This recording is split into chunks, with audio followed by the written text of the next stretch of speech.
Hello and welcome to the lesson on momentum.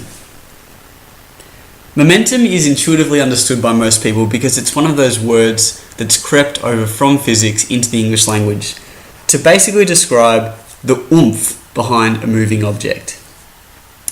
People naturally understand that a freight train, which I've pictured here, has a very high momentum.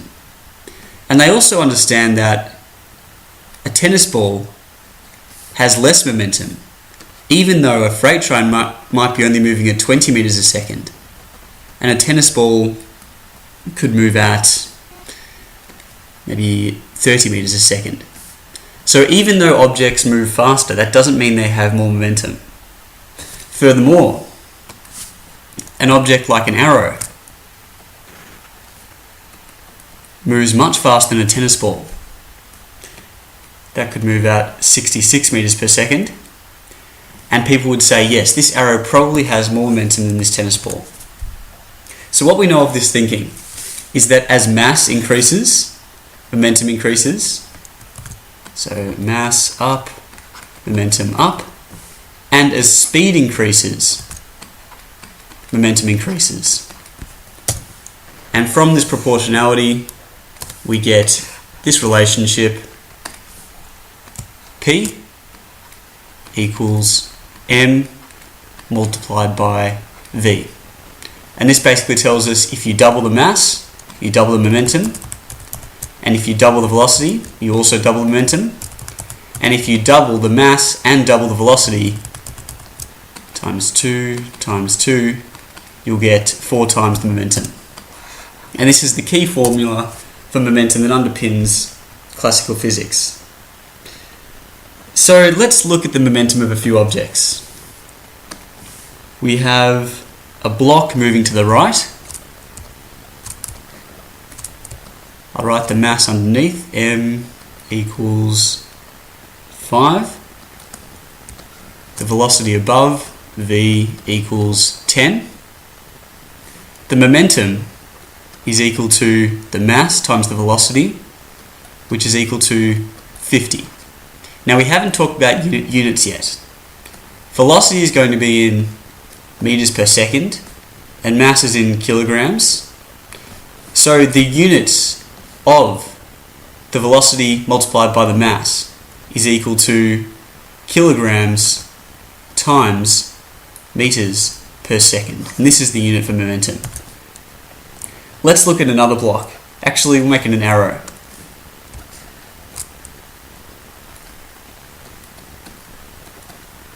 Moving to the left at v equals 66. Now, we've talked a little bit about in previous lessons the fact that velocity can have a negative value. Let's assign a negative value to this velocity. So instead of saying v equals 66 with an arrow, I'm going to say this was the positive direction. So the velocity of this arrow, if it is travelling in this direction, is negative 66 meters per second. And the mass of this arrow is equal to 0.2.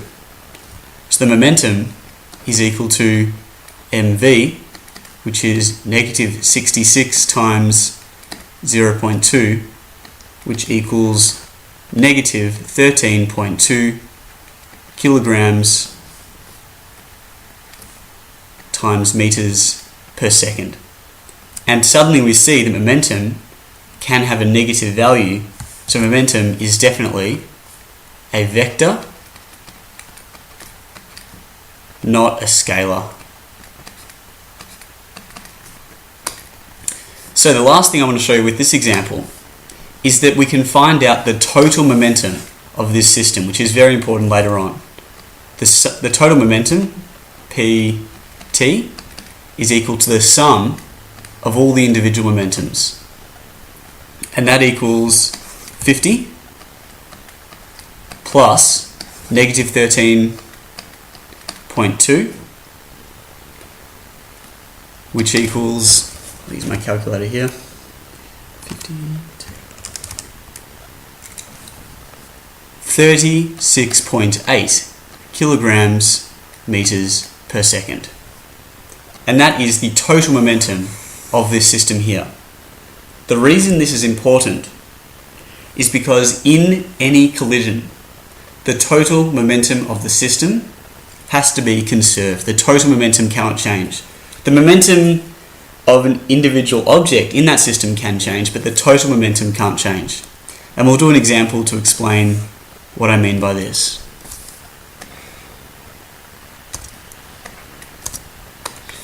Okay, two blocks moving towards each other.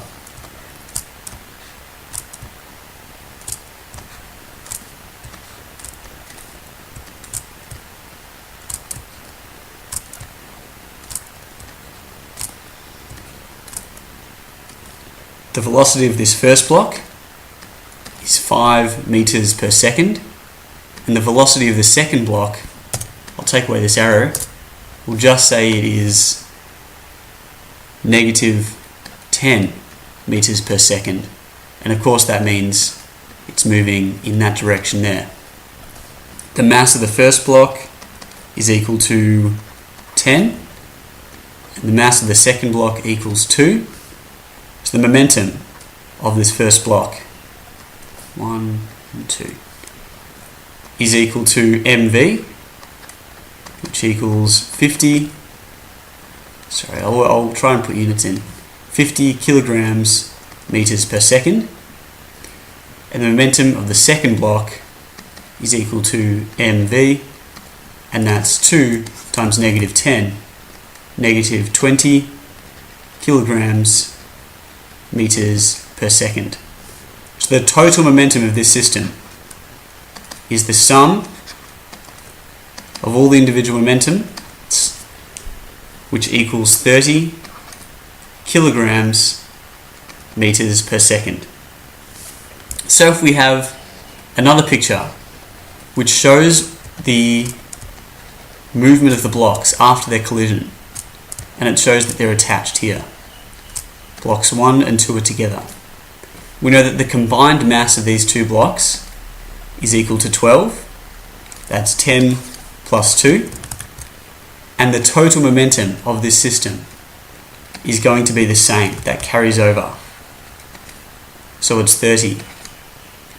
And if we want to find the velocity, which could be the objective of this question, we know that P equals mv, 30 equals 12v, v equals 2.5 meters a second. And since this is a positive value, we know it must be moving in a positive direction. You experience, or you might experience depending on where you live, this phenomenon of momentum. I know the last time I experienced it, I was ice skating. If you're in an ice skating rink and you're skating along and you see your friend up ahead, say you're moving at 10 meters a second and both you and your friend weigh 60 kilograms. M1, M2, and your friend is stationary. And then a second later, you've grabbed hold of your friend and you've combined your masses.